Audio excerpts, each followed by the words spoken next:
โอเคครับขอบคุณทางพี่เป๊ปนะครับที่พูดถึงเรื่องตัวของ contribution DAO นะครับก็คิดว่าทุกคนคงตื่นเต้นน่าดูนะครับว่าทาง contribution DAO ของเราเนี่ยก็ได้เวิร์กกับหลายโปรเจกต์ที่ช่วยกัน contribute อะไรในหลายๆส่วนเนาะทีนี้ในส่วนของผมนะครับผมอยากจะมาพูดถึงตัวที่โปรเจกต์ที่ทาง contribution DAO เนี่ยพาร์ทเนอร์หน่อยนะครับเป็นโปรเจกต์ที่ทาง contribution DAO เนี่ยได้เวิร์กอย่างใกล้ชิดนะครับแล้วก็ได้มีการ contribute อะไรหลายอย่างให้ใน QCP ต่างๆเดี๋ยวผมจะมาแนะนำให้นะครับว่า Axila โปรเจกต์ที่เราพาร์ทเนอร์ด้วยเนี่ยโปรเจกต์ระดับโลกตัวนี้ที่เราพาร์ทเนอร์ด้วยเนี่ยคืออะไรนะครับแล้วเราสามารถช่วย contribute ในเวไหนได้บ้างนะครับสำหรับสไลด์นี้นะครับโอเคเริ่มกันเลยนะปัจจุบันนี้นะครับโลกเนี่ยเข้าสู่เทรนด์ของ multi chain นะครับเราได้ยินเรื่องของ multi chain cross chain มาตลอดนะครับมันเกิดจากอะไรยุคแรกๆของ Bitcoin Ethereum เนี่ยในปี 2019 ถึง 2017 เนี่ยครับเราจะเห็นการเติบโตของ Layer 1 กับ DeFi ยุคแรกนะครับอย่าง MakerDAO Compound หรือ Uniswap ต่างๆนะครับมันเกิดขึ้นอย่างรวดเร็วมากในปี 2017 และเมื่อฟองสบู่มันแตกไปนะครับปี 2017 ถึง 2020 เนี่ยก่อให้เกิดนวัตกรรม Layer 1 มากมายมากขึ้นเพื่อพัฒนาถัดจาก Ethereum นะครับแต่ถ้าว่านะครับในปี 2011 ถึง 2020 ในยุคที่ Layer 1 มันกำลังโตเนี่ยครับเราเห็นอะไรนะครับเราเห็นว่าแต่ละบล็อกเชนเนี่ยมันไม่สื่อสารซึ่งกันและกันนะครับเราเห็นว่าเรามี Phantom เรามี Ethereum เรามี BNB เรามีการ breach asset ต่างๆแต่ว่าเราไม่เห็นว่าสิ่งต่างๆมาสื่อสารระหว่างกันและกันเลยนะครับ multi chain เนี่ยเรื่องของการที่ทำให้เชนต่างๆสื่อสารไปมาซึ่งกันและกันนะครับจะเป็นอนาคตที่ทาง Axila เนี่ยเบสไว้และหลายๆคนก็เบสไว้และน่าจับตามองนะครับปัจจุบันเนี่ย interoperability นะครับเป็นศัพท์ที่ทุกคนจะอ่านยากมากนะครับตอนผมอ่านครั้งแรกก็อ่านแล้วงงนะครับ interoperability เนี่ยเป็นความสามารถในการที่ให้บล็อกเชนเนี่ยสื่อสารเชื่อมต่อซึ่งกันและกันนะครับเป็นคีย์เวิร์ดปัญหาที่ทาง multi chain ต้องการจะแก้นะครับ centralized interoperability introduce risks หมายความว่ายังไงนะครับเราจะเห็น breach มากมายที่solution เขาเนี่ยเหมือนจะ decentralize นะครับแต่ว่ามันก็ถูก compromise ได้โดยปาร์ตี้ไม่กี่ปาร์ตี้นะครับตัวอย่างเช่นอะไร Ronin breach นะครับRonin breach เนี่ยก็จะเป็นข่าวสดๆร้อนๆเลยนะครับโดน breach ไปประมาณหลายร้อยมิลเลียนตัว Poly Network Wormhole พวกนี้มันมีปัญหานะครับเมื่อคอนเซ็ปต์ของ interoperability เนี่ยมันมีความ centralize ที่สูงขึ้นนะครับโอเคครับขอโทษทีเนาะทีนี้ผมอยากพูดต่อนิดนึงนะครับว่าไอความหมายของเชนเดี่ยวๆเนี่ยคืออะไรนะครับถ้าใครที่เวิร์กในส่วนของ organization ใหญ่ๆเราจะเคยได้ยินคำว่าไซโลนะครับไซโลหรือว่าพวกแบบพวกโกดังต่างๆนี่คืออะไรนะครับปัจจุบันเราจะเห็นว่าเลเยอร์วันต่างๆที่มันเกิดขึ้นมามากมายเนี่ยมันเวิร์กในลักษณะของไซโลหมายความว่าอะไรหมายความว่าเชนแต่ละเชนเนี่ยมันเวิร์กกันโดยที่ไม่สนใจเชนรอบข้างนะครับแฟนทอมก็สร้างอีโคซิสเต็มของเขาไป BNB ก็สร้างอีโคซิสเต็มของเขาไป Ethereum ก็สร้างของเขาไป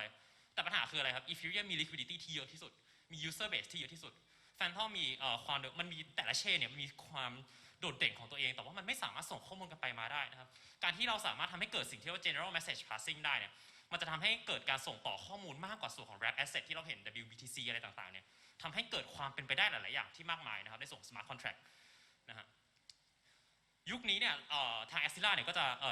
แนะนำนะครับให้มันส่วนในเรื่องของ decentralized interop การที่ interop โดยที่เราไม่ต้องรวมศูนย์นะครับเราจะมี validator node ที่ใครก็ได้เนี่ยสามารถเข้ามาร่วมเป็น validator เพื่อส่งเสริมทำให้การสื่อสารระหว่างบล็อกเชนเนี่ยเกิดขึ้นได้ง่ายนะครับผ่านในส่วนของ routing layer เนาะทาง party ของ user เนี่ยสามารถเข้ามาร่วมเป็น validator นะครับเพื่อส่งต่อข้อมูลต่างๆระหว่างเชนทำให้การ interoperability เนี่ยมีความเป็น decentralized มากขึ้นผ่านคอนเซปต์ของ general message passing และมี security ที่สูงเพราะว่าเป็น decentralized infrastructure นะฮะอันนี้ก็จะเป็น tech stack ของตัว Axila นะครับก็จะเห็นว่าend user เนี่ยเรามีสองฝั่งคือข้างบนกับข้างล่างนะครับข้างบนคืออะไรคือในส่วนของบล็อกเชนต่างๆที่ plug in เข้ากับ Axila ผ่านตัว gateway นะฮะแล้วก็ไอตัวบล็อกเชนกับ gateway เนี่ยก็จะต่อผ่านตัว SDK ของ Axila ที่ developer กับ user เนี่ยจะ interact กันโดยตรงตัวเว็บไซต์เนี่ยจะเชื่อมต่อกับส่วนของ SDK นะฮะแล้วก็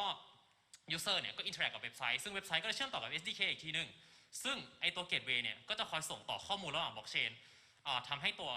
บล็อกเชนต่างๆสามารถสื่อสารข้อมูลด้วยกันได้นะครับแล้วไอสิ่งนี้มันเกิดขึ้นได้อะไรนะครับมันมี validator กี่คน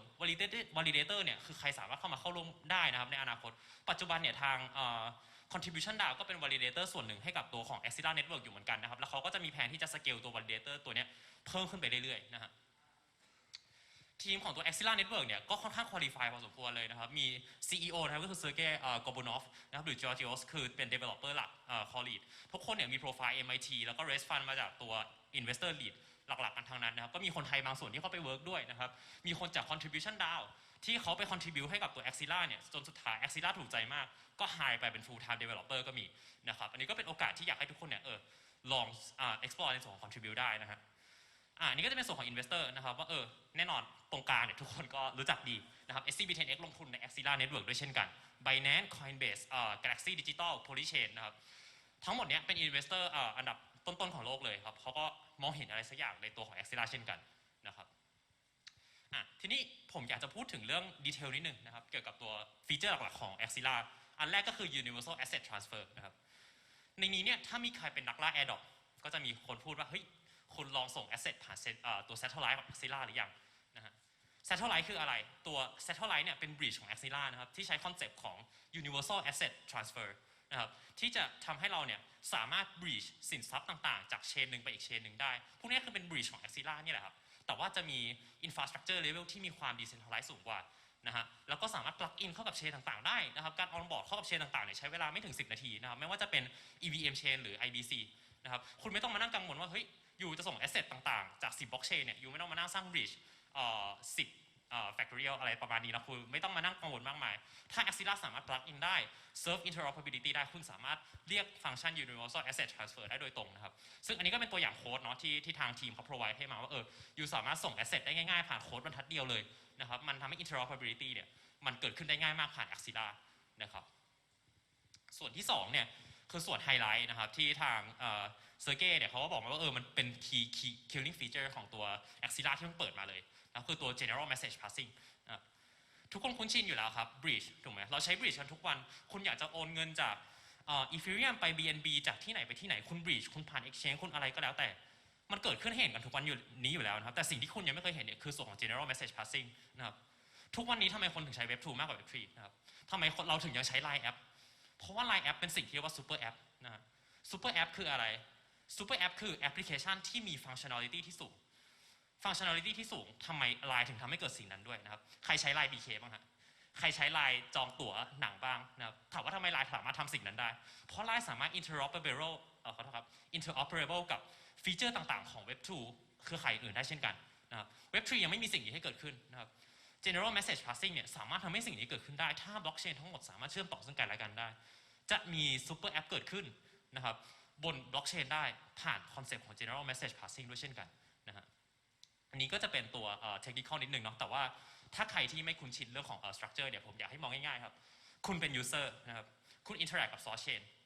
source chain เนี่ยมันก็จะไปผ่านอะไรก็ไม่รู้ข้างล่าง3 อันไม่ต้องมองก็ได้แต่ว่าสุดท้ายแล้วเนี่ยสิ่งที่ผมอยากให้ไฮไลท์คือ Axela สามารถทำให้คำสั่งของจาก source chain จาก BNB สมมติก็ interact กับ BNB เนี่ยคำสั่งสามารถไปรันบน Polygon ได้นะครับสิ่งนี้มันทำให้เกิดความเป็นไปได้หลายๆอย่างความเชื่อมต่อข้อมูลหลายๆอย่างที่ทำให้ตัว blockchain เนี่ยสามารถปลดล็อกความเป็นไปได้มากมายนะครับไม่ว่าจะเป็นในส่วนของ NFT กับ DeFi นะครับตรงนี้ผมอยากจะไทอินตัวของโปรเจกต์ที่ทาง contribution DAO กำลัง incubate เหมือนกันคือตัว Axela 4นะก็เป็นตัวโปรเจกต์หนึ่งที่เข้าไปร่วมเป็น grant กับส่วนของ contribution DAO นะครับเขาก็ยื่น grant ไปเขาต้องการจะทำเป็นแบบเหมือน NFT marketplace อะไรเงี้ยนะครับก็สามารถทำได้เช่นกันหรือว่าจะ go beyond นั้นก็ได้อันนี้ยังไม่มีใครทำนะครับเป็นแค่แบบไอเดียเฉยๆว่าอยู่สามารถทำ NFT cross chain ได้เป็น asset สินทรัพย์ฝากไว้เชนหนึ่งแล้วกู้อีกเชนหนึ่งหรือคุณจะทำ universal AMM คุณสามารถทำ liquidity pool ที่มีข้อมูลต่างๆส่งต่อ cross chain synthetic คุณไม่ต้องมานั่งกังวลว่าเฮ้ยเหรียญคุณอยู่ใน BNB แต่แพลตฟอร์มคุณอยู่ใน Phantom คุณจะดึงข้อมูลยังไงก็ผ่าน GMP นะครับทุกอย่างสามารถเกิดขึ้นได้ผ่าน GMP แล้วมันจะเป็น paradigm ใหม่ของตัว blockchain ที่ Axela จะทำให้เกิดขึ้น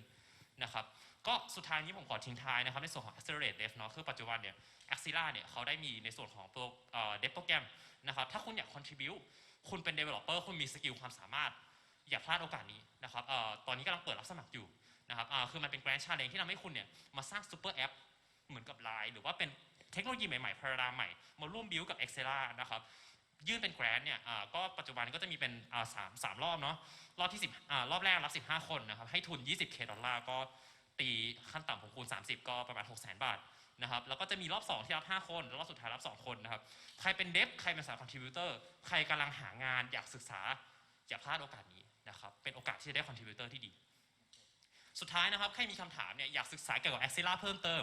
อยาก apply for grants เป็น developer ที่อยากreach เกี่ยวกับตัว Axela มากขึ้นนะครับสามารถสแกน QR code ตรงนี้ได้เลยนะฮะก็อันนี้ก็จะเป็นเซสชันในส่วนของ Axela นะครับถ้าใครมีคำถามอะไรหรือว่ายังไงเดี๋ยวคอยติดต่อผมมาได้นะครับขอบคุณทุกคนมากครับ